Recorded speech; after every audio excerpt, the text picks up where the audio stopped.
Assalamualaikum warahmatullahi wabarakatuh.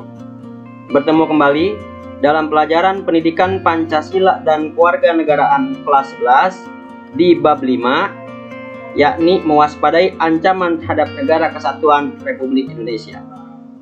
Pada bab 5 ini ada 3 bahasan yang akan kita pelajari. Bahasan pertama adalah ancaman terhadap integrasi nasional.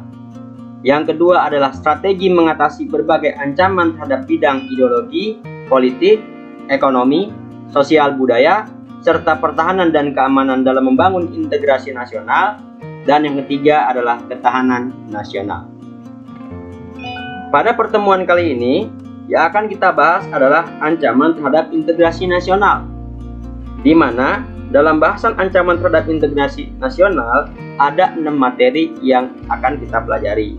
Materi pertama adalah ancaman di bidang ideologi, yang kedua adalah ancaman di bidang politik, yang ketiga adalah ancaman di bidang ekonomi, yang keempat ancaman di bidang sosial, yang kelima adalah ancaman di bidang budaya, dan yang terakhir adalah ancaman di bidang pertahanan dan keamanan.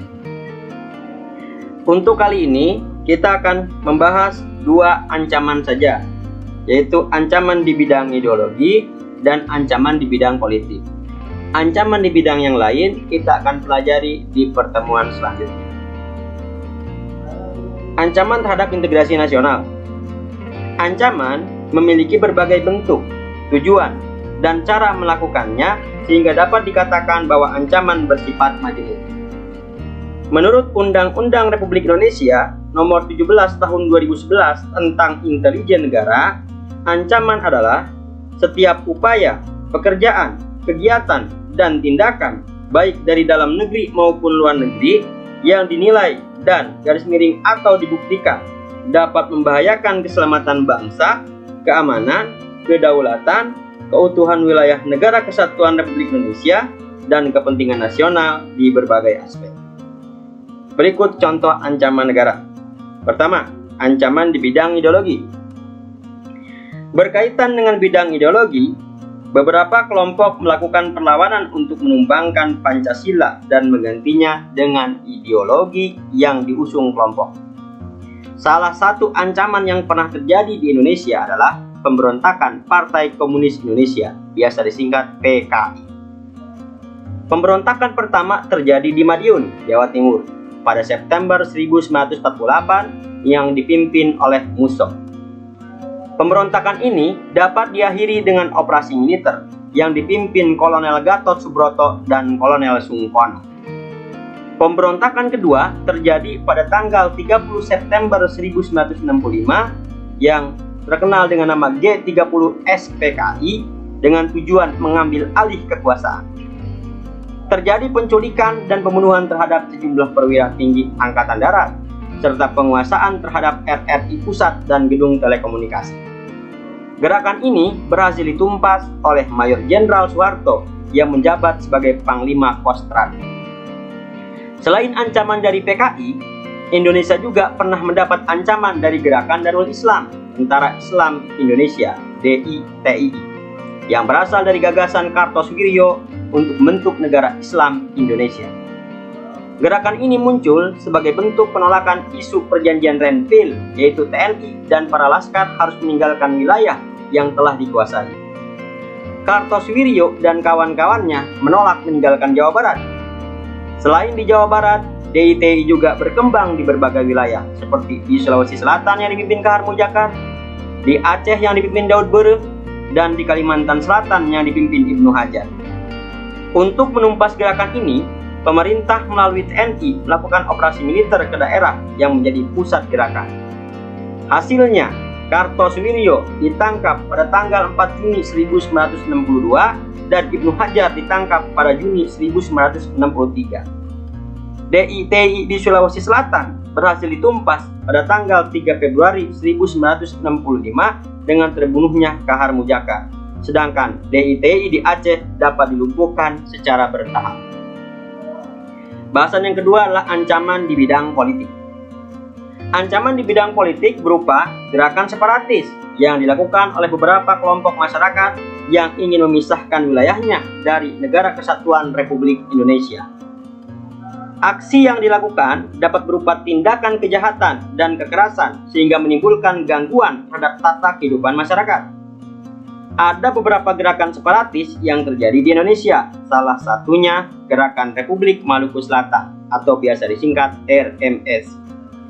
Gerakan yang dipimpin oleh Dr. Sumokil ini merupakan wujud penolakan terhadap integrasi dan ingin bentuk negara sendiri. RMS beranggapan bahwa kemerdekaan Indonesia merupakan hadiah dari pemerintah Jepang. Selain itu, mereka juga menolak kedatangan APRIS TNI yang hendak melucuti senjata bekas tentara Belanda.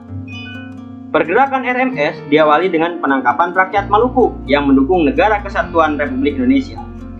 Namun, gerakan ini berhasil ditumpas pada tanggal 3 November 1950 oleh APRIS TNI dengan merebut benteng New Victoria dan menguasai Ambon.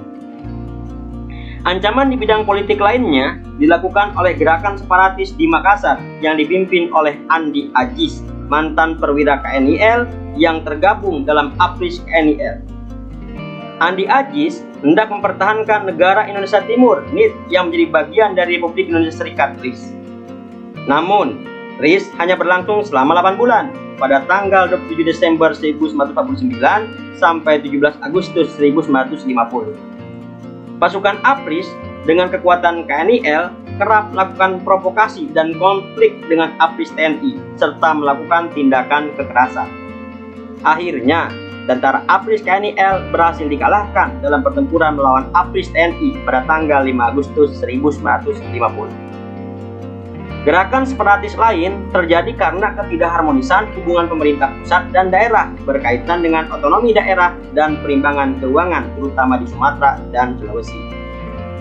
Di Sumatera, Gerakan Pemerintah Revolusioner Republik Indonesia (PRRI) diproklamasikan oleh Ahmad Hussein pada tanggal 15 Februari 1958. Di sisi lain, Letnan Kolonel Pence Semual memproklamasikan berdirinya Perjuangan Rakyat Semesta, biasa disingkat Permesta, pada tanggal 2 Maret 1957 di Sulawesi.